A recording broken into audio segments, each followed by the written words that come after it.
Good morning, I'm CJ Reynolds. I'm a research associate at the College of Marine Science at the University of South Florida in St. Petersburg. I'm also the executive director of the International Ocean Institute USA, which is a small organization that works on ocean policy. My role there is working on stakeholder engagement programs with organizations, with civic organizations, environmental awareness, and municipalities. A range of issues spanning from climate change, sea level rise, to my favorite topic, which is preventing marine and aquatic debris. And I'm really excited to be here to share a lot of information with you today. But first, the rule of thumb, as you all know, is to find out who your audience is. And although you did introduce yourself, I want to ask, how many of you develop materials or give talks that could potentially involve some information about preventing litter? Awesome, that's exciting. So the rest of you, I guess you can take a nap. No, I'm joking, because actually I think some of the things that we'll cover today will also apply to a variety of other environmental education topics, from preservation and conservation of spaces and lands. So thanks for being so. I think the reason I'm really here is because in 2014 we received one of the NOAA Marine Debris Prevention through Education and Outreach grants, which we entitled Clean Community and Clean Coast, empowering youth, teachers, and volunteers to prevent marine debris. We thought long and hard about the title of that, which is really meant to be benefit-driven and focusing first on where is it that we felt we needed to clean up to ultimately benefit and create a clean coast. We also felt very similar to what the previous speaker addressed, was that there were people who just might not care about the environment, but they would care about their clean community. And we thought that this would be sort of ideologically and politically neutral. Who can argue with clean community? And that's what we were seeking when we created the program. It's a robust program. It's still giving me heartburn in many levels. So, and I'm happy to share any aspects about the strategies or the larger scope of it, or any microscopic details that you want to talk about later in the conversation. So there's 5 key objectives. Many are very, consistent with a lot of environmental education programs that you've probably created yourself. I think one of the things that really wanted for us was the 2-part. Number 1, stimulate public awareness through large-scale art installations made from marine debris. And 3, identify factors that facilitate a shift in attitudes and litter disposal behaviors in specific contexts. And that was really key to some of the root causes of what I saw were marine debris coming from inland community trash. The grant team is enormous and full of a variety of diverse expertise, and that was necessary. And I think also all of you can recreate this within your own community. We have the scientists and the environmental expertise. We have science educators. We have college behavior and community science, people who understand behavior, but they were used to really looking at behavior and community issues from a perspective of poverty and alcohol and youth issues and that sort of stuff. So they brought a different level of looking at behavior to stuff that we hadn't really thought about before. Artists, embodied art, energy studios. Tampa Bay Watch was our environmental space collaborator, and Keep Pinellas Beautiful. And I just have to give a shout out to all of the county affiliates in Florida, and there's a lot of good work that they've done. I guess I've actually been a fan of Keep America Beautiful. There's over 600 affiliates around the country, and there's probably one in many of our coastal counties and inland counties that we can do collaborate. They do a great job of organizing the troops to get into the communities, to adopt shores, adopt roads, and everything else like that. So, and we have many, many unfunded collaborators for some of you who are in the municipal sector.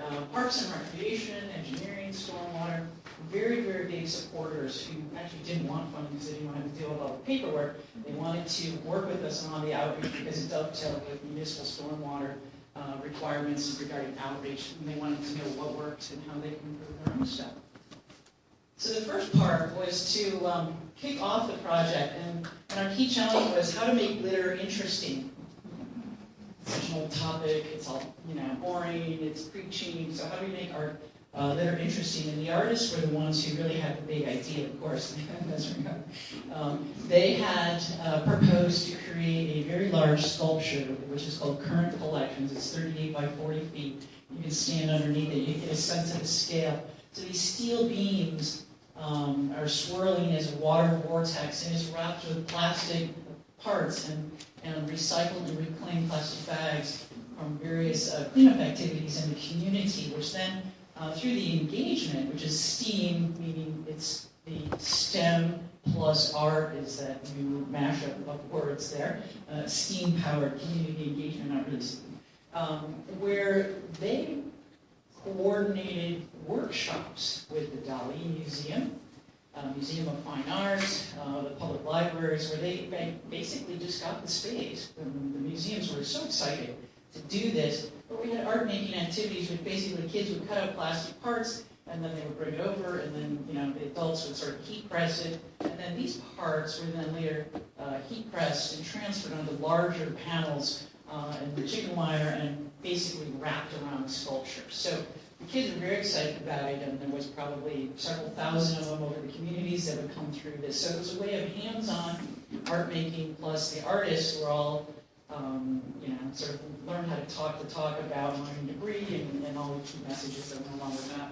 So that's huge, and I wouldn't advise anyone trying to do this at home. But if you do have space, public art, you want to engage public arts. And there's a lot of people who will donate money to build art that may not consider environmental education important. So it's another way for you to look for funding opportunities.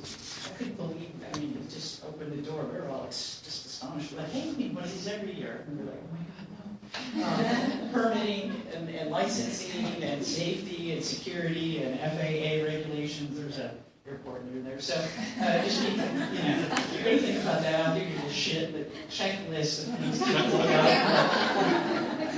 So the artists themselves live in Atlanta, and they were very excited to do more stuff. After they built that thing, I thought, maybe they're done. And they're like, no, we love this. They approached the Georgia Aquarium, who then, they worked together on a science festival project and World Ocean Day project, and another group of these sort of youth hands-on, so you can see different bags that are woven. Tampa Bay Wash shipped a bunch of monofilament line that they had recycled, and nasty nets, and the artists cleaned it, and that's actual reclaimed marine debris from the Tampa Bay region, in which they strung up and strung across one of the large tanks, which really bothered people, which I thought was very ironic. You can see, and we're like, that's the point. Invention of this. So the artist, this is actually a smaller scale compared to the big sculpture, but it's something, if you have tanks or other things, that you could envision doing this within your own organization, bringing on some artists who'd like to do these things and work with kids. One of the important things, as you know, as educators, is the signage that you create.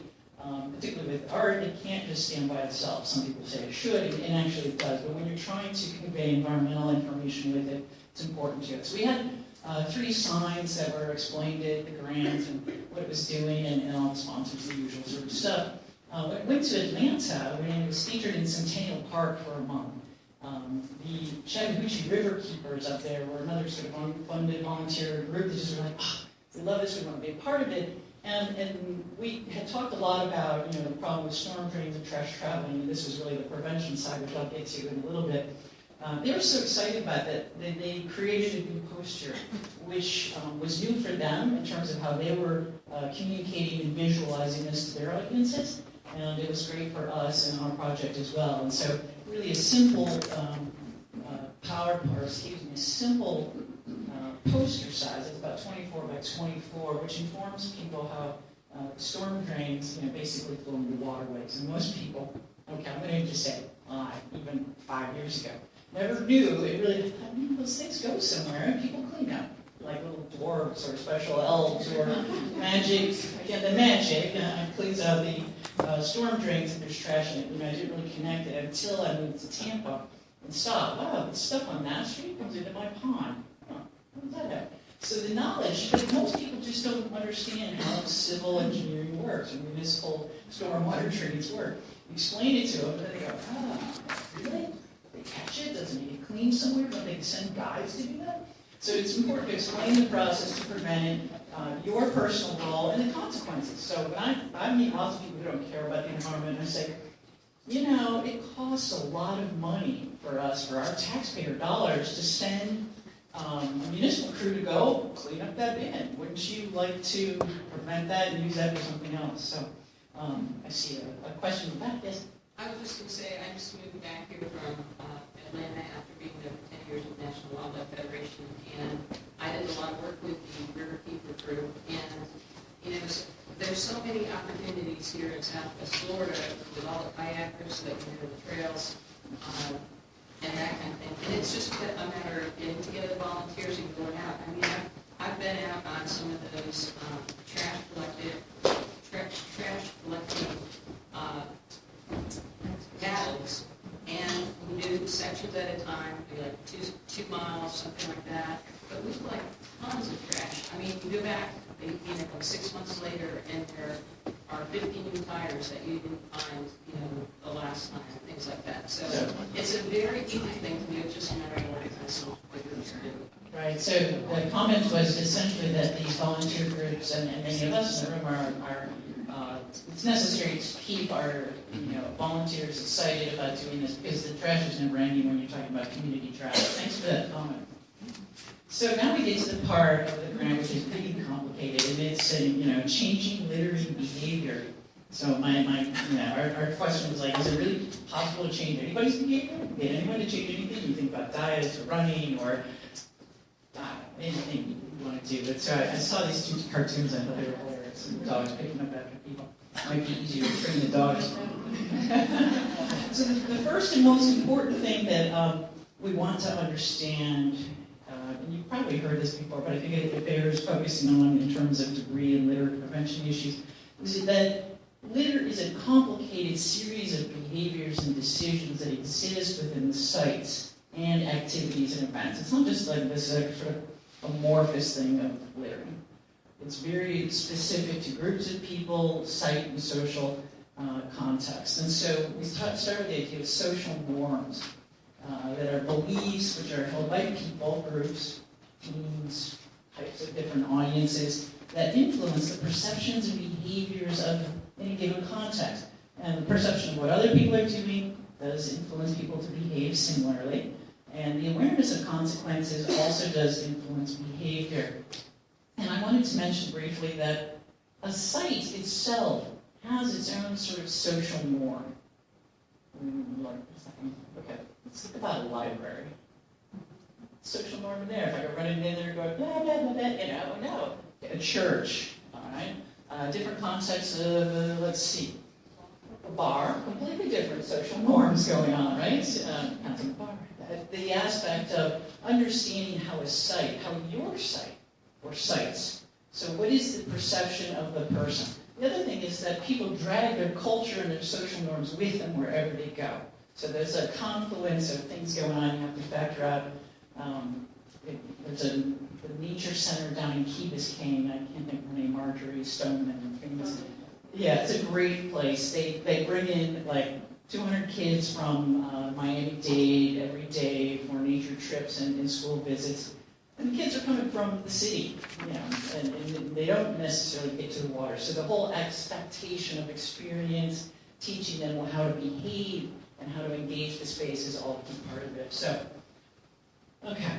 So we got a little aspects of urban there. Sorry, I know some of you may not be working in a really urban context where we got a stadium, we got a park, bus stop. Festival, that's a real festival, or what's happened after it. So what do you think might be some of the contributing social norms that were behind the outcomes of this? Any thoughts? Disposable water bottles. Yeah, thirsty, I gotta drink now. Don't want to carry stuff around. Somebody else will clean it up.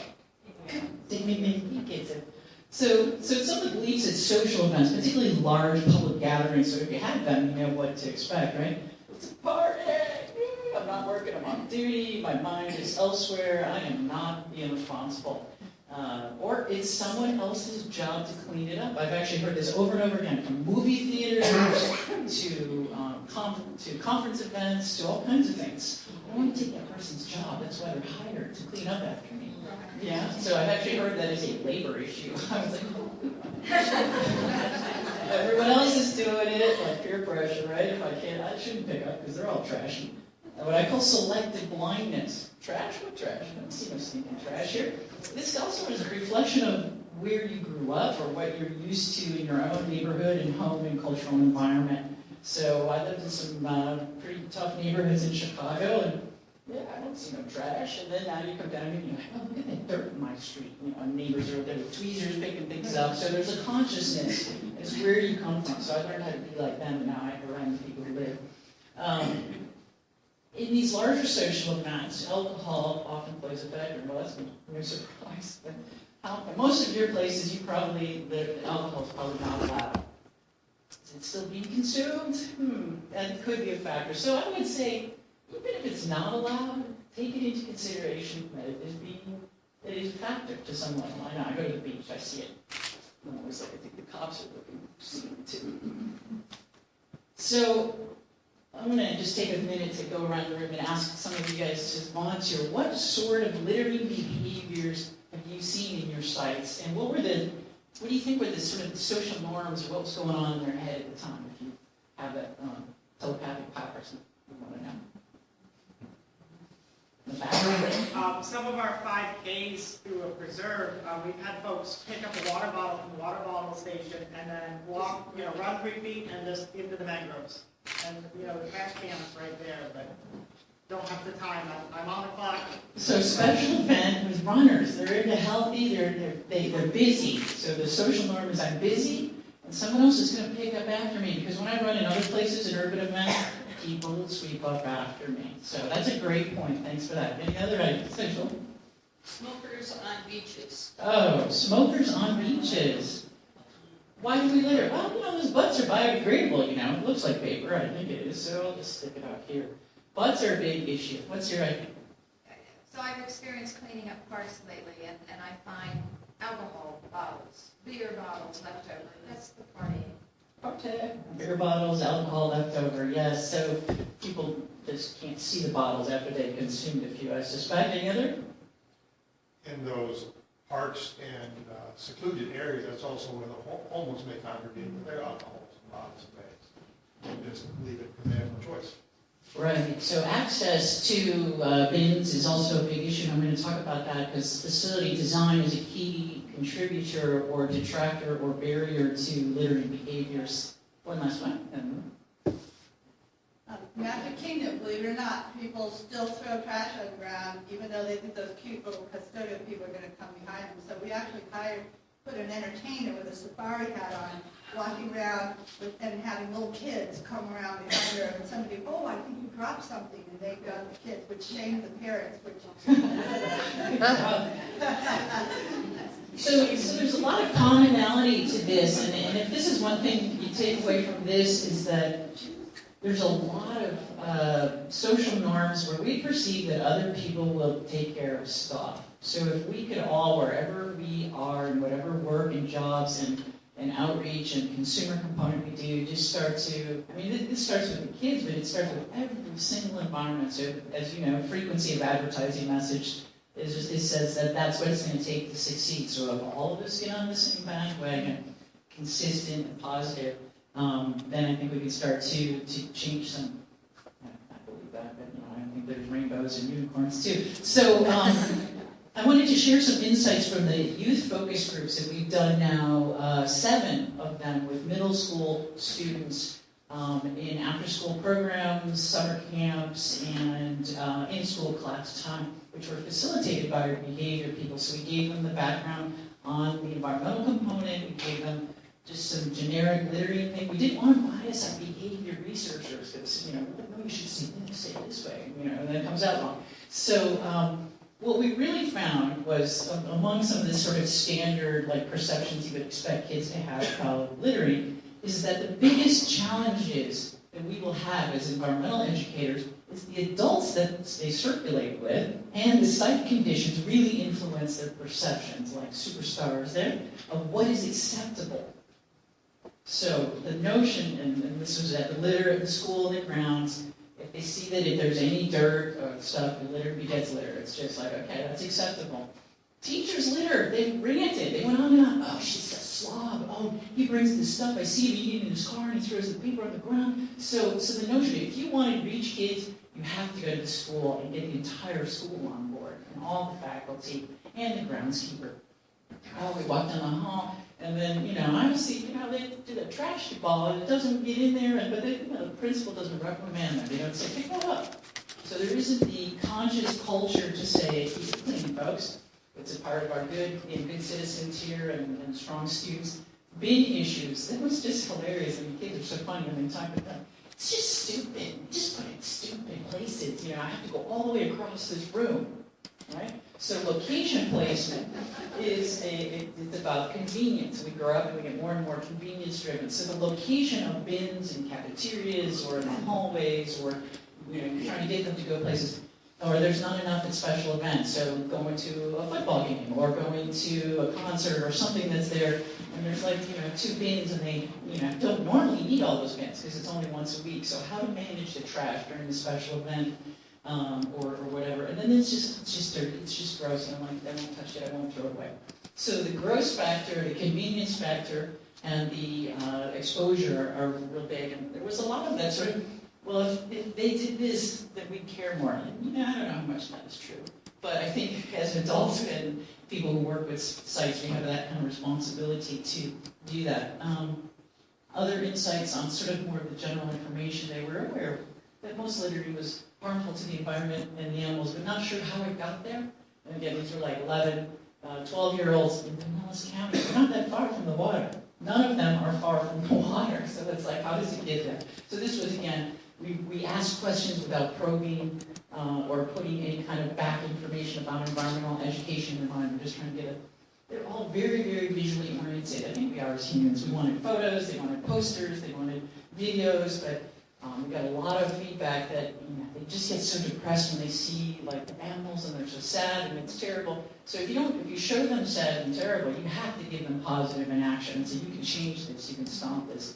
I had in our summer camp program last year, one of the instructors said, "Yeah, Mom got really depressed and threw and cried." Not good. They got to be inspired to go do something. They're going to be a little weepy, then inspired. They really do, as you know, want and enjoy experiential learning. And they like group activities. They will even do cleanups if they're fun. And they get to go and play outdoors. Our Environmental Student Association on the USF St. Pete campus is now working with younger kids. And they went all out there the other day with trash nets and clippers. So it was quite exciting. I was like, are you sure they should be in this water? Is this water? Anyway, so we're going to get into the aspect of developing messages. And there'll be time for some questions and interactive discussion and thinking about your own messages. So I wanted to give you some research and some examples of the difference between environmental information and education. And I think, by the way, the materials around here, are just phenomenal. Whoever commented about the stuff in the bathroom was great.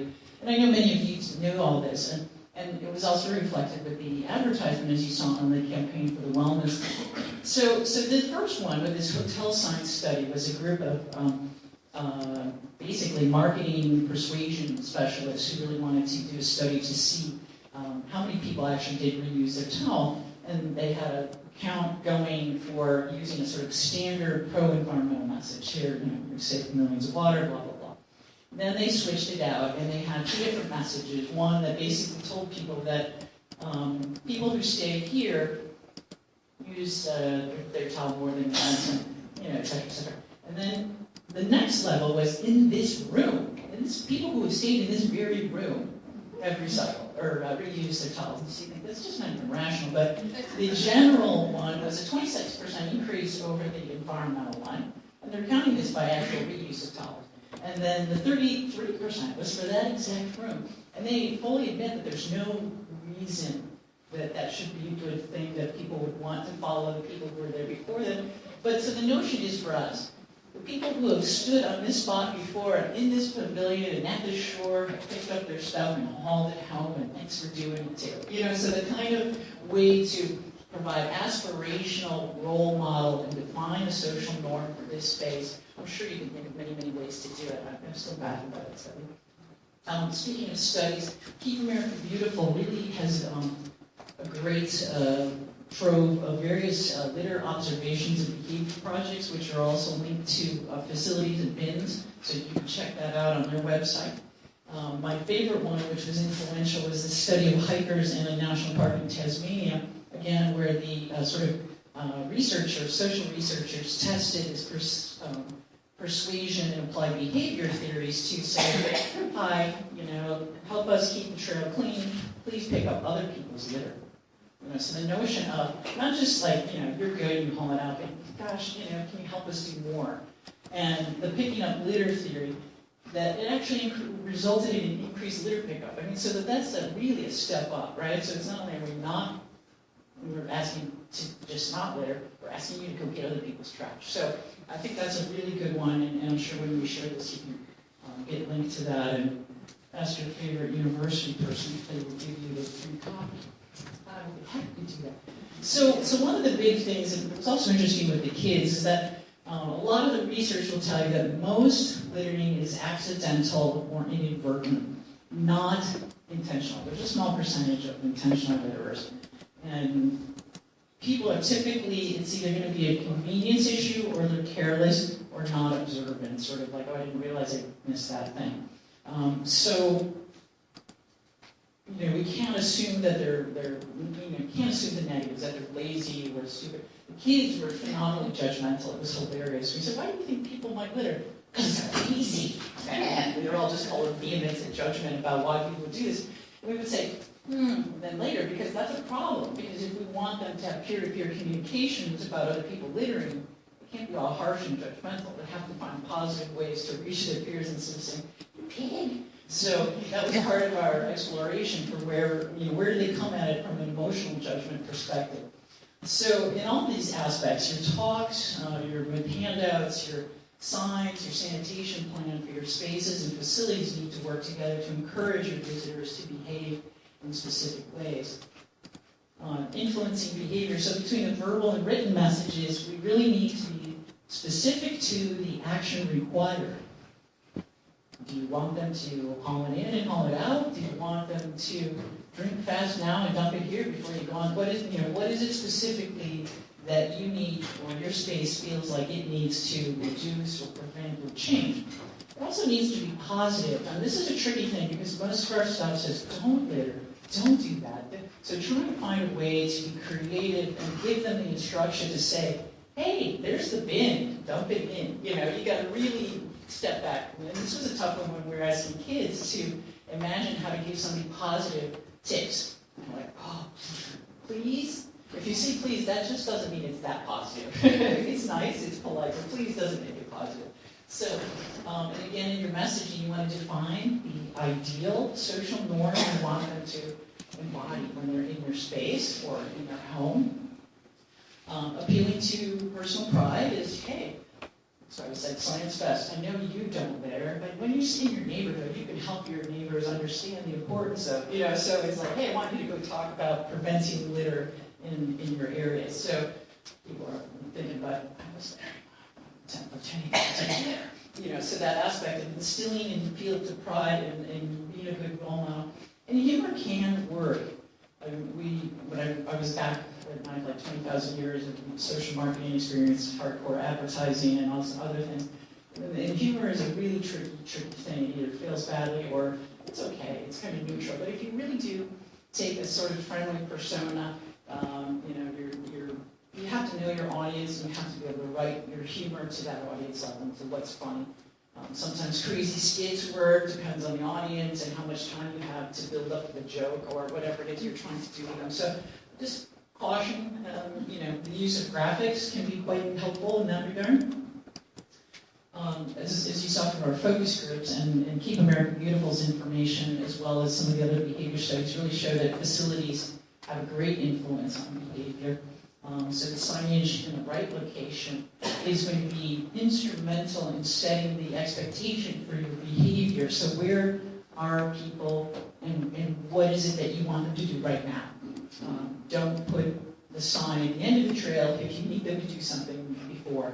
And so sanitation schedules, and particularly for municipalities, it's a very, very difficult thing. I serve on the NOAA's State of Florida Marine Debris Reduction Task Force, or for something or other. We're trying to work on a statewide action plan dealing with the consumer debris part, which is both municipal and inland trash. And we're talking about best beach management practices for bins.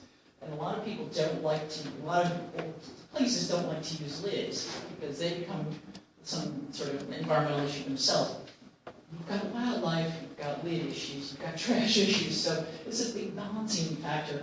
And trash bins with lids also have factors of people not using them, because I got to put my hand in it, it's all gross. So I just threw up some ideas for bins, which are really common sense and probably widely available, but just to give an example of how this ties together, and that they need to be conveniently located. Some of the Keep America Beautiful information basically says if it's more than like 30 feet away, people are likely to litter.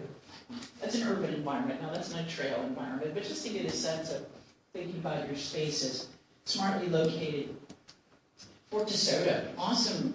One day I went there after being gone for the winter, I came back.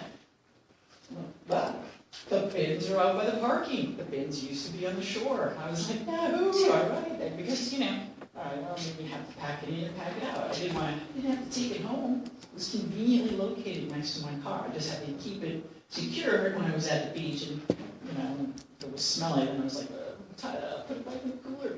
But the notion of where should it be to prevent what kind of littering problem? Is it wildlife? Is it disposal? And what I noticed is that the bins that they went from, they were small bins that required manual handling, that bigger bins could use an automated truck, right? So the arms and that thing like that. So there was some thought given to it, and there were more bins at the parking space. So I thought there was a strategic set of goals set aside for that plan. And of course, clean, easy lids, empty before they get too full. Otherwise, you end up with that picture that you saw in the beginning, where people just stack things next to it instead of taking it home. Someone will come and get it, not realizing that wildlife or wind or other things can get to it. So those were just some of the key aspects of facilities. So we have 15 minutes till lunch, or 17 minutes till lunch. So I wanted to ask you to put you through an exercise to think about your space. If you guys are working with people and you want to get together in some groups, or you just want to think about your different environmental, physical spaces that you'd like to do this for, visualize your site, and list the 3 most important points for the visitors. So this can be tricky, but it's the aspect of where do people stop, where do they engage, and before maybe where they get going into the environment or something along those lines. You can think of access points or visitor centers or bathrooms or whatever it might be. Make a list of the related social context for those sites. What are people doing? What's their sort of normal expectation for how much time do they spend there? How should they behave? Do they know? And so literally, if you can identify these things. And so once you get those two things done, then you just create a very short, specific, positive behavior litter prevention message. So imagine, when I say short, it could be 8 words, 3 words. It's something that you would imagine if there was a sign at those access points and you wanted to get something aware, just think of that. But if you don't like any of this, write your own stuff. So why don't you take like 7 minutes and just brainstorm by yourself or with others, write some stuff down, and then I'll ask you to share your ideas. If you think you have something that might benefit some of your other colleagues here, that would be great. Okay? So was it easy? Was it hard? Was it... No. It's not easy to put all those factors together and come up with what are the right spots. It isn't. It isn't easy. There's actually a whole book or two devoted to understanding space, public spaces, and helping you to assess your use of public space. Actually, I'm going to click right to the next screen so you can see that book, but then you can actually get the information later. It's called Litterology. Brand new, a couple months old. Understanding Littering and the Secrets to Clean Public Spaces. It's a couple of behavior consultants who've been working in Australia for like 20 years with governments and Keep Australia Beautiful campaigns, and they just published this book. And I met them via Skype, and their articles that they had written, and they're actually, the campaigns for Australia are hilarious. They use a lot of sort of funny, profane humor in their stuff, targeted beachgoers. So fun stuff in that. And they're quite candid about whether things work or don't work. So what else? What are some of the challenges you had thinking through that process? You feel like you might not actually know what your people think. That's sometimes a common issue. We have perception. We know what we think. But what is it a first-time visitor's experience or expectation? What's an experienced visitor's expectation? You know, when you come to a place for the first time, you're always like, well, what do I do? How do I act? Where do I go? I might not even go to a place if I think it's going to be too fearful. I say that, but you know, I go all over the world. But certain places, like nature places, scare me. You know, like I said, I'm from Chicago. So if I haven't, somebody hasn't brought me there before, and I know how to act and where to go and where to get information, I might feel a little bit of nervousness. So part of your greeting, part of your introducing new people to your spaces, can also help them incorporate all of these other aspects of how to enjoy the space, how to take care of it so you can keep enjoying it, and like others take care of it so you can enjoy it. You know, that sort of pure role modeling. Yes? Oftentimes, I've had my past experiences that it's besides just having a regular sign that just has words on it, actually having a visual. Pictograms. Like, Good. Yes. like, you know, the only button on your feet should be your own thing.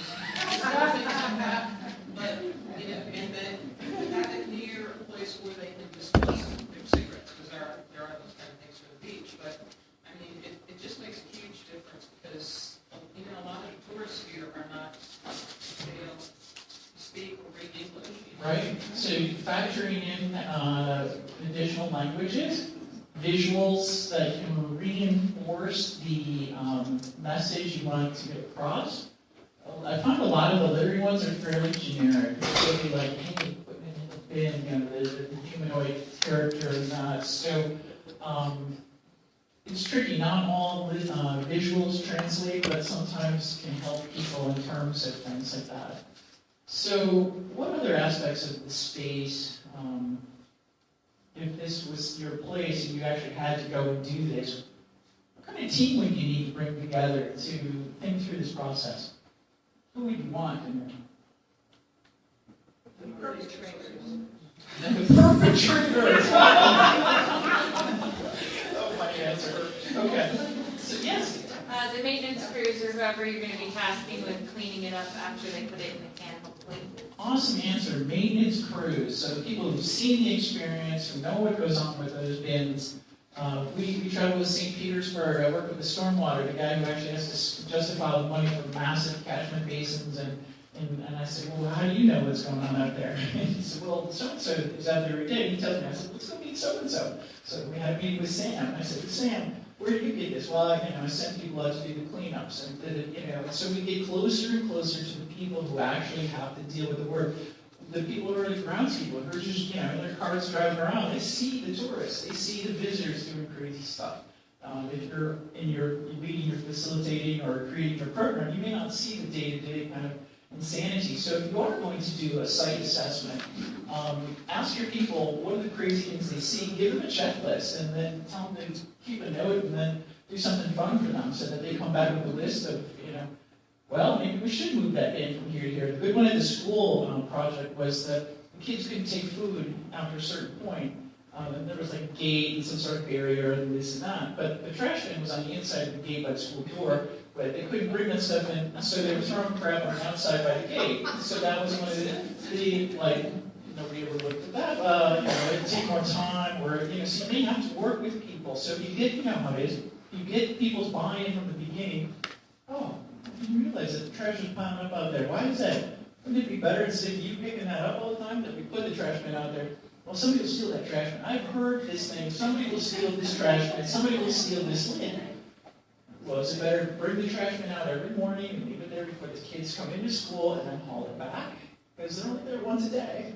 Or maybe they come in twice a day, I don't know. So you have to think of your throughput, the flow of the tourists, the visitors, the whatever your process is. So it's who's in the process, where are the touch points that they can experience happy things, as well as making it so easy. We're not, humans are lazy. We're convenient driven, so we're never going to be perfect. But if you can reduce the barriers, the good facilities design, great, fun, smart signs, and setting people's expectation for how to behave, then I think we'll go a long way to preventing litter in our aquatic and our preserves and our trails. So, any other thoughts you wanted to share with your colleagues? Because I think this is a great discussion, and I know you guys are all super dedicated. Or should we just call it lunch? Almost lunch. Almost lunch. Well, there was that. The one lady just left in the corner. I always like to ask people, what's the weirdest trash you've ever seen on a trail? Good idea. This isn't weird. We do a campus trail cleanup a couple times a year at the university, and it's not the weirdest, it's probably the saddest, is the students get pets for the dorms and then get tired of them or whatever. And so we found a couple of small animal cages, they have a rabbit and a turtle, and leave it out on the trail. So Wow, that's cruel. A mannequin head out in the middle of the swamp. Mannequin head. Somebody's cheating here too, so yeah. Oh my. The woman in the back corner mentioned she had routinely finds dirty diapers in the trails and the trees, right? Okay. So you were going to say something? Does the river count? Yeah, right. River counts? Okay. What about toilets and bedpans? Oh, toilets and bedpans in the river. Gosh, I don't think that's going down the storm drain. I don't either. Illegal dumping. Yeah, I didn't even touch on that. That's a whole other day, another saga. Enforcement, consistent enforcement across boundaries is really an important thing for that. Or identifying people see things at night and keep their eye on it, because that's usually when it happens when no one's around. So if you know that there's a site where there's routinely illegal dumping going on, put some friendly volunteers who can take pictures, document it, not approach the illegal dumpers. That we don't want them to get into trouble. The craziest thing, I talked to a lot of resource and trail managers before we did the wrote the grant. I said, what is the weirdest stuff you've seen? And one of them said, yeah, dog poo in plastic bags hanging in trees on trails. I was like, what? And, we're places where dogs are allowed to go. And, you got this nice, how is that possible? People, And so I was relaying the story to my really smart, really conscientious environmental science PhD student who's our grad assistant on the project about different issues and behaviors, and asking people who work in special places, what do you see? And I said, and so-and-so saw with this, and she was like, oh. I said, what? She's like, I've done that. And I go, what? Oh, shame. I'm like, okay, don't shame people. But I said, how did that happen? She said, well, my dog is just regular. And then, it's always about a quarter mile into the trail, so I picked it up, but it was really hot. And so I just thought, I'll hang it in the tree and come back for it. And then I lost it. I forgot where it was. And so the notion of, even when people are smart, they want to do good stuff. So, but they're routinely important. So where are people hanging dirty, nasty stuff in trees? Let's keep it off the ground.